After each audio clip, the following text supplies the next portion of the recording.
నమస్కారం రస్తమానంపల్లి గారు. నమస్తే సిరి. ఒక రిలేషన్షిప్ స్టార్ట్ అయింది అనగానే ఆ మాటలు కావచ్చు అండ్ చాలా వింటూ ఉంటాం. ఆ జర్నీ కూడా ఫస్ట్ ఎంత స్మూత్గా ఉంటుందో అండ్ ఆ తర్వాత నుంచి ఆ మాటలు, ఆ గొడవలు ఇవన్నీ మనం చూస్తూ ఉంటాం మేడం. ఎస్పెషల్లీ మనకి ఫస్ట్ వాళ్ళని ట్రస్ట్ చేసేది ఒక వర్డ్ తోటి, జీవితాంతం నీతో నేను తోడుగా ఉంటాను అని.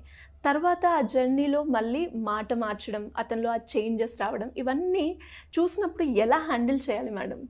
ఇలా హ్యాండిల్ చేయాలి అనే ముందు అసలు ఎందుకు చేస్తారు కూడా ఒక మాట ఎందుకు చేస్తారు అంటే because it's a very painful theory. బేసికల్గా మనం అనుకున్నంత ఈజీ కాదు ఇది హ్యాండిల్ చేయటం. కానీ ఆ సర్కమస్టాన్సెస్ని, ఆ పెయిన్ని అండర్గో అయిన వాళ్ళకి మాత్రమే తెలుస్తుంది. సో కాబట్టికే ఇది ఈ మధ్య చూస్తే ఇట్స్ హ్యాస్ బికమ్ ఎక్కువగా వెరీ కామన్. కొంచెం ముందు ఇంత లేకుంటుండే. ఒకటి హ్యుమానిటీ అనుకోని అంటే హ్యుమానిటీ అంటే ఇప్పుడు వాళ్ళకి లేదా అనే క్వశ్చన్ వేస్తే అది ఈజీ అయిపోయింది. అంటే ఇంతకుముందు పేరెంట్స్ని గమ్మున ఎవరినైనా ఒక మాట అనాలి అంటే అసలు ఎంత పెద్ద తప్పో అంటే ఎదురు చెప్పటం అనేది ఇప్పుడు మా అప్పుడు జనరేషన్లో తీసుకుంటే అసలు తల్లిదండ్రికి అసలు ఎదురు చెప్పటమో, అడగకుండా పోవటమో, కాళ్ళు ఇరక్కొడతా ఈ టైప్లో ఉండేది. ఇప్పుడు అసలు ఇట్ హ్యాస్ అడిగితే విచిత్రం, ఇప్పుడు చెప్పిపోతే విచిత్రం స్టేజ్కి వచ్చేసింది. That how it has changing. కాబట్టికే ఇది కూడా అంత ఈజీగా అయిపోయింది. దీనికి ఒక వర్డ్ ఏమని పెడుతున్నారంటే we have to live our life, it's one life, so move on. నాకు నచ్చినట్టుగా కావాలి. సో కాబట్టికే నేను భరించలేను. Lack of so many things, compromise అవ్వాలనుకోని, అడ్జస్ట్మెంట్ అవ్వాలనుకోని, ఏదైనా కానీ. సో మెయిన్గా అసలు తీసుకుంటే కొన్ని పదాలను కనుక దీన్ని ఫస్ట్ మనం పాజిటివ్గా చూద్దాం. వదిలిపెట్టిన ప్రతి ఒక్కటి నెగిటివ్గానే మనం ఎందుకు చూడాలి? కొన్నిసార్లు సర్కమ్స్టాన్సెస్ చేంజ్ అవ్వచ్చు. ఏదైనా అంటే లైక్ మనం ఈ యాంగిల్లో ఈ పాయింట్లో తీసుకుంటే బాయ్ ఫ్రెండ్ గర్ల్ ఫ్రెండ్ అంటే కమిట్ అయ్యి నేను మీతో ఉంటాము అని అనుకున్న గర్ల్ బాయ్ కానీ మోస్ట్లీ అక్కడే తీసుకుంటేనే ఇది భరించగలుగుతాం. వైఫ్ అండ్ హస్బెండ్కి నేను చెప్పలేను ఇది, ఎందుకంటే you can't leave like that. So ఈ ఇన్స్టెంట్లో వాళ్ళకి ప్రేమ అనేది జనరల్గా కళ్ళ నుంచి పుడుతుంది. కళ్ళకు చూడంగానే నచ్చి ప్రేమ అనేది మనస్సులో మొదలైంది. ఇక్కడ నచ్చింది కాబట్టి ఇక్కడికి డైరెక్ట్ అయింది. ఎట్లయితే ఫుడ్ నచ్చింది, లోపలికి వెళ్ళాక టేస్ట్. సో ఆ టేస్ట్ చూసిన ప్రతిదీ నోట్లోకి వెళ్ళి టేస్ట్ చేసినప్పుడు టేస్ట్ నచ్చకపోవచ్చు. అరే చూస్తే బాగుంది అనుకున్నానే కానీ నచ్చలే, అది నువ్వు బంద్ చేస్తావు ఫుడ్ ఐటమ్. కానీ ఇక్కడ ఏమవుతుందనంటే వాళ్ళ సర్కమ్స్టాన్సెస్ ఎప్పుడైతే నచ్చుతాయి, రాను ఏమవుతుందంటే ఫర్ ఎగ్జాంపుల్ అమ్మాయికి నచ్చారు కానీ సడన్గా వదిలేసింది అనుకుందాం. ఆమె కంటిన్యూ అవుదాం అనుకుంటే వాళ్ళ ఇంట్లో వాళ్ళు భయంకరమైన థ్రెట్ చేయొచ్చు. నువ్వు ఇట్లా చచ్చిపోతాము, లేకపోతే మన పరువు ఉంటుందా, నేను ఎలా పెంచాను, ఇలా అంతా. సో అక్కడెక్కడైనా అక్కడ మనసు ఆగకి వెళ్ళి ఉంటుంది, ఇక్కడ బంధాలకు విలువిచ్చి ఆగి ఉంటుంది. సో అది ఒక చిన్న పారామీటర్ చెప్తున్నాను. సో అలా కాకుండా కొంచెం నెగిటివ్గా ఆలోచిస్తే అదే పదాన్ని అదే పదంలో కూడా రెండు చెప్పొచ్చు. సర్కమ్స్టాన్సెస్ ఏంటంటే ఇంకొక అమ్మాయి, అందమైన అమ్మాయో, లేకపోతే ఇంకొక రిచ్ అబ్బాయో, లేకపోతే ఇంకా బాగా గిఫ్ట్లు ఏదో అలాంటివి కూడా ఉంటే కూడా వాళ్ళు చేంజ్ అవ్వడానికి. ఇంకొక రకం ఎలా ఉంటారంటే ఫియర్ ఆఫ్ కమిట్మెంట్. ఈ ఫియర్ ఆఫ్ కమిట్మెంట్లో ఏంటంటే వీళ్ళకి ఒక్కళ్ళతోటే ఇట్లా పట్టుకుని అమ్మ అంటే ఇప్పుడు ఈ అమ్మాయినో అబ్బాయినో ఒప్పుకున్నారనుకో, లేకపోతే ఫ్రెండ్స్ అబ్బాయిలు ఈ కమిట్మెంట్ ప్రతిసారి నేను వీళ్ళకి ఒక అకౌంటబిలిటీ, ఇక్కడ పోదామన్నా అక్కడ పోదామన్నా ఇప్పుడు వదిలేసి పోలేము. ఇప్పుడు ఫ్రెండ్స్ అన్నారు వెళ్ళిపోవాలి అని అంటే ఈ అమ్మాయి ఆపుతుందేమో, అమ్మాయి వెళ్తా అంటే అబ్బాయి ఎవరితో వెళ్తున్నావు, ఎక్కడికి వెళ్తున్నావు అని అంటాడేమో. సో ఇలాంటి ఒక కమిట్మెంట్కి కూడా భయపడి కూడా దే విల్ మూవ్ అనమ్మో. ఇంత ఉంటుందా, ఏదో ఒక అమ్మాయి నచ్చింది, ఒక అబ్బాయి నచ్చిండ్రు అంటే జస్ట్ ఇట్లా అన్నీ హ్యాపీ మూమెంట్సే ఉంటాయి, జస్ట్ ఆ అమ్మాయితో అబ్బాయితో ఎంజాయ్ చేసే మూమెంటే ఉంటుంది. ఆ తర్వాత ఈ క్వశ్చనేర్ అకౌంటబిలిటీ ఉంటుంది అనుకుంటారు. So when they experience that accountability, they don't like, oh my God, I can't commit like this. Orange movie గుర్తుంది కదా, చాలా ఎక్కువ ప్రేమ ఉంది but I don't want to commit. So అలా అన్నట్టు ఉంటుంది. ఇంకా కొంతమందికి పర్సనల్ ఇష్యూస్ కూడా ఉండొచ్చు. ఇంకేదైనా అంటే లైక్ ఏదైనా హెల్త్ ఇష్యూ అనుకోండి, లేకపోతే వాళ్ళ అమ్మ వాళ్ళది ఇందాక మనం అనుకున్నట్టు, లేకపోతే మనీ తారతమ్యం కానివ్వండి, లేకపోతే వాళ్ళమ్మ నాన్న ఒప్పుకోకపోవడం కానీ, వీళ్ళమ్మ నాన్న లైక్ సంథింగ్ ద అదర్, లేకపోతే ఇప్పుడు వాళ్ళు బయట కంట్రీకి వెళ్తామని ఉండొచ్చు, వీళ్ళు వెళ్ళాము ఇష్టం లేదు అని అనుకుని ఉండొచ్చు. Any of this kind of things కూడా ఎవరైనా వదిలేయడానికి ఛాన్స్ ఉంది. ఎందుకంటే they give priority to their life, their taste, their people. So ఇట్లా కూడా మనకి ఒక అవకాశం అయితే ఎక్కువగా ఉంటుంది. ఇన్కంపాటబిలిటీ అయి ఉండొచ్చు. ఇప్పుడు ఫస్ట్ చూసినప్పుడు ఏముంటుంది, ఇందాక నేను చెప్పినప్పుడు నచ్చడమే ఉంటుంది. ఆ తర్వాత డిఫరెన్స్ ఆఫ్ ఒపీనియన్స్. నిన్ననే నాకు మొన్న ఒక కౌన్సిలింగ్ కూడా వచ్చింది. దాంట్లో he is like mostly in to movies. She is అసలు ఎట్లా అంటే అస్సలు నచ్చదు. అది తర్వాత వీళ్ళకేమో మస్ట్ ఉంటుంది, వీళ్ళకి అసలు జీరో ఉంటుంది. ఎంత డిఫరెన్స్ ఆఫ్ ఒపీనియన్ ఉంటుంది చెప్పండి. ఒకళ్ళు నాన్ వెజ్ ఇష్టపడవచ్చు, లేకపోతే ఒకళ్ళకి అసలు తినాలని అనిపించకపోవచ్చు, లేకపోతే ఒకళ్ళకి అసలు శారీస్ కట్టుకోవడం ఇష్టం ఉండకపోవచ్చు. వాళ్ళు కంపల్సరీ మా ఫ్యామిలీలో ఉండాలి. సో పూజ కావచ్చు, ఇలాంటి డిఫరెన్స్ ఆఫ్ ఒపీనియన్స్ కానీ, కొంతమంది క్రౌడ్లో పోవడం ఇష్టం, కొంతమందికి ఇష్టం లేదు. సో ఇది ఆ కొంచెం రోజులు బాగా అనిపిస్తుంది. రాను జీవితాంతం అన్నప్పుడు ఇట్ ఈస్ ఆఫ్ డిఫరెన్స్. లేకపోతే కొంతమందికి ఫాస్ట్ వెళ్ళి అన్ని ఫంక్షన్స్లో, ఇంకొక అమ్మాయికి ఇంకా గర్ల్ గ్రూప్ అంటే కూడా అట్లా డిఫరెంట్ టేస్ట్లు అయితే ఉండొచ్చు. ఇంకా చెప్పాలి అంటే మీరు అన్నారు ఇందాక, ఒక ఊహతోటి ఒక ఎక్స్పెక్టేషన్ తోటి ఎంటర్ అవుతారు రిలేషన్లో. ఈ అమ్మాయి కానీ ఈ అబ్బాయి కానీ నన్ను బాగా చూసుకుంటారు, నాతో కలకాలం ఉంటారు, కేర్ బాగా తీసుకుంటారు, గిఫ్ట్లు కొనిస్తారు, లేకపోతే బాగా తిప్పుతారు, లేకపోతే ట్రిప్పులకి తీసుకెళ్తారు, లేకపోతే బట్టలు కొనిస్తారు, లేకపోతే జ్యువెలరీస్, లేకపోతే అన్నిటికంటే ఎక్కువ అటెన్షన్ ఇస్తారు. సో ఇట్లా అన్నీ ఒక ఎక్స్పెక్టేషన్ ప్లాటర్ తోటి వచ్చి ఉండొచ్చు. దాంట్లో వచ్చేవరకు ఎందుకంటే వీళ్ళకి కూడా అందే వరకు ఒకలా ఉంటుంది, అందిన తర్వాత ఒకలా ఉంటుంది. కాబట్టి దే డోంట్ అన్మెట్ ఎక్స్పెక్టేషన్స్ ఉన్నప్పుడు ఏమవుతుంది అని అంటే దే డోంట్ వాంట్ బాగాలేడు ఇంకొక దగ్గరికి, అంటే లైక్ ఇంకొక దగ్గర కన్నా కూడా దే విల్ బి డిస్సాటిస్ఫైడ్. కాబట్టి ఎవరో ఒకరు విత్డ్రాయల్ సిమ్టమ్స్ అయితే కనిపించడం అయితే జరుగుతుంది. మరి ఈ మూమెంట్ని ఎలా హ్యాండిల్ చేయాలి మేడం? సో ఖచ్చితంగా దీంట్లో అండర్గో అయ్యే వాళ్ళైతే చాలామంది ఉన్నారు. కాబట్టి ఈ టిప్సే మోర్ యూస్ఫుల్. దాంట్లో ఫస్ట్ వచ్చేసేది ఏంటి అని అంటే జనరల్గా కోపం, బాధ, వీళ్ళు వదిలేసిపోయారు, వీళ్ళు లేకుండా ఎలా బతకగలుగుతా అనే ఒక పెయిన్ అనేది దాన్ని అలవ్ చేయాలి. ఎక్స్పీరియన్స్, ఆ బాధని ఎక్స్పీరియన్స్ అవ్వడానికి మనం ఏం చేస్తామంటే ఇట్లా భూతంలాగా దాన్ని తోసేయడానికి అలా ఫీల్ అవుతాం. సో అలా యాక్సెప్ట్ చేయాల్సిందే. అందుకనే first face the reality. Face the reality is the first thing. దాన్ని ఓవర్కమ్ అవ్వడానికి ఒక స్టెప్. అంటే నేను ఎంత దూరం ఉంది, ఇంత ట్రాఫిక్ ఉంది, లేకపోతే ఏదో ఒకటి ఉంటుంది, ఇంక దాన్ని తప్పదు.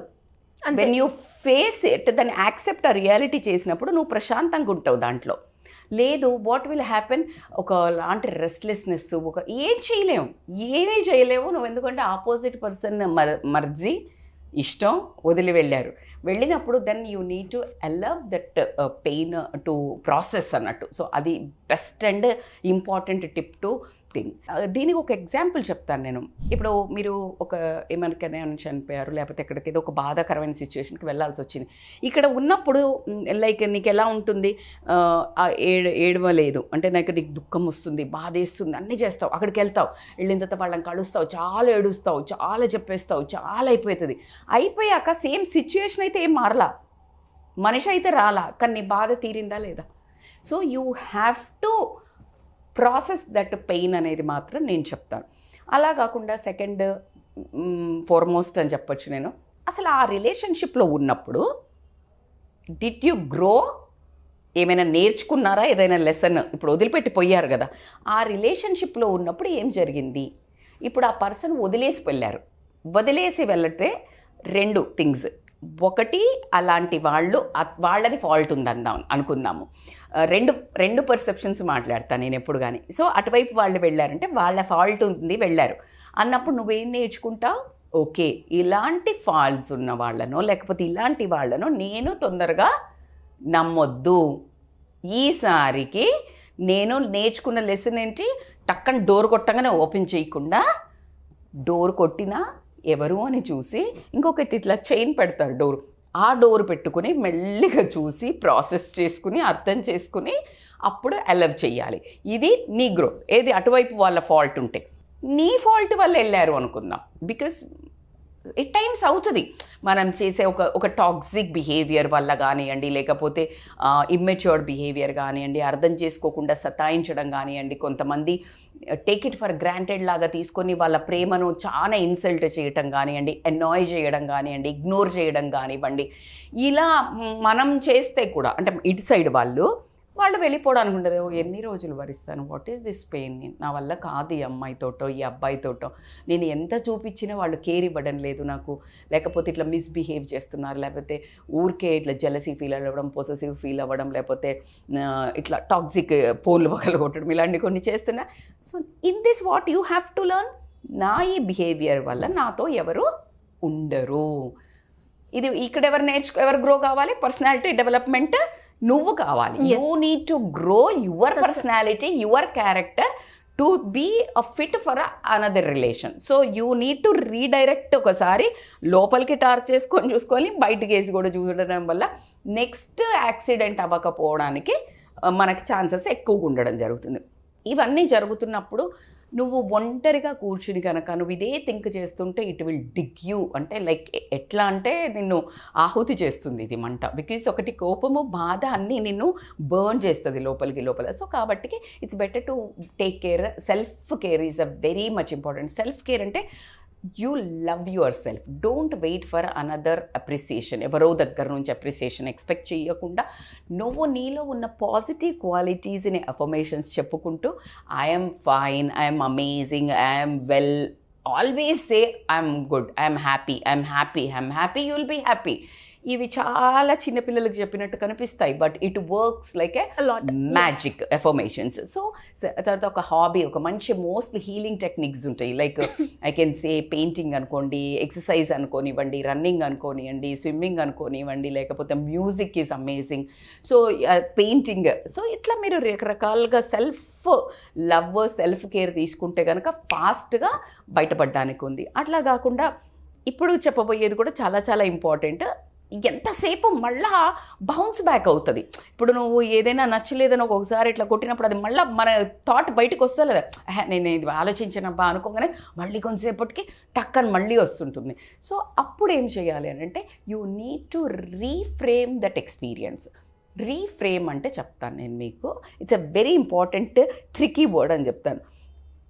వాళ్ళని ఎందుకు ఏడుస్తున్నావు, ఎందుకు పెయిన్ అవుతుంది, నీకు ఇష్టం, నువ్వు కావాలనుకున్నావు, ఇష్టమైంది, వదిలేసి వెళ్ళింది.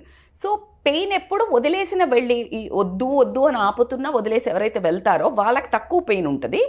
ఎవరికి కాదు అని రెండు రకాల పెయిన్, ఒకటి ఈగో నన్ను వదిలేసి పోతుందా అని, రెండోది literally emotionally attached. They didn't expect that one person will leave because they were happy, committed ఉన్నారు కదా, ప్రామిస్ చేశారు కదా నాతో బాగుంటా అని.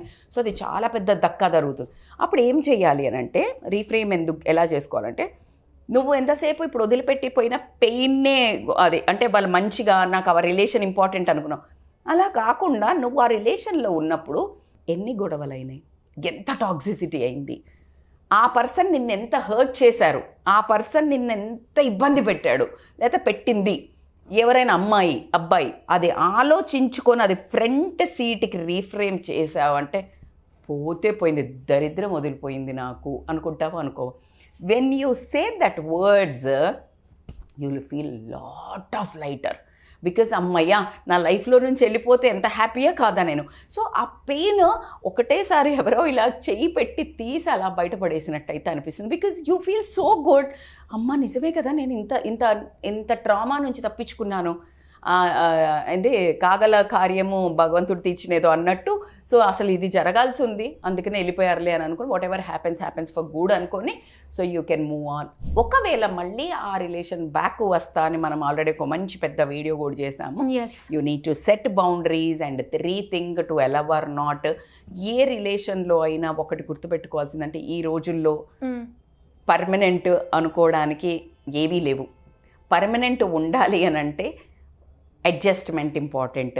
అడ్జస్ట్మెంట్లో first you need to think ఈ పర్సన్ కలకాలం ఉంటాడు అని, మొత్తం ఉంటారు అని ఎవ్వరిని కానీ అనుకొని మాత్రము మనస్సు పూర్తిగా ప్రిపేర్ అయిపోయి అంటే డిపెండెంట్ అవ్వకూడదు ఆ రిలేషన్ మీద. ఎప్పుడైతే అంత డిపెండెంట్ అవుతామో వాళ్ళు సడన్గా వదిలేసినప్పుడు మనము పూర్తి తరహాల అధపాతాలానికి పడ్డం జరుగుతుంది. కాబట్టి just believe in yourself, believe in your strength, you be good to others. వదిలిపెట్టిపోకుండా నర్చర్ చేస్తూ ఉండండి, దాన్ని ప్యాంపర్ చేస్తూ ఉండండి, ఇంపార్టెన్స్ ఇస్తూ ఉండండి ఉన్నప్పుడే. పోయిన తర్వాత ఏడ్చి లాభం లేదు. అలా మనల్ని వదిలేసి పోయే వాళ్ళను నీలాంటి ఒక అద్భుతమైన ప్రైస్లెస్ పర్సన్ పోగొట్టుకున్నందుకు వాళ్ళు లైఫ్లో ఎప్పుడైనా రిగ్రెట్ అవుతారో, నేను ఎప్పుడు చెప్పే ఒకే word, karma hit them back. So కాబట్టి you be happy that you are in a safe zone.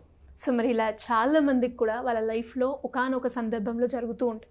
ఆ మూమెంట్ని హ్యాండిల్ చేయక చాలామంది డిప్రెషన్లోకి అక్కడే ఆగిపోవడం లైఫ్లో జరుగుతూ ఉంటాయి. అలాంటి వాళ్ళకి ఒక కౌన్సిలింగ్ కావాలి అనుకుంటే ఎలా అప్రోచ్ అవ్వాలి madam? They can call us on scrolling number for this kind of emotional పెయిన్ని హీల్ చేయాలి అని అంటే ఇప్పుడు నేను చెప్పింది కొంతమందే చేయగలుగుతారు. They need support. They need support of therapist or friends, family. ఇవాళ రేపు ఫ్యామిలీకి చెప్పినా కూడా మర్చిపోలేకపోతే ఎంతే కదా లైట్ ఇట్లా అంటూ ఉంటారు. కాబట్టి థెరపీ అనేది చాలా ఇంపార్టెంట్. హీలింగ్ టెక్నిక్స్ ఖచ్చితంగా మేము వాళ్ళకి ప్రాసెస్ చేసి we can take that pain or grief from their hearts. They can call us on a scrolling number. Thank you madam. Thank you so much. Thank you so much, Siri.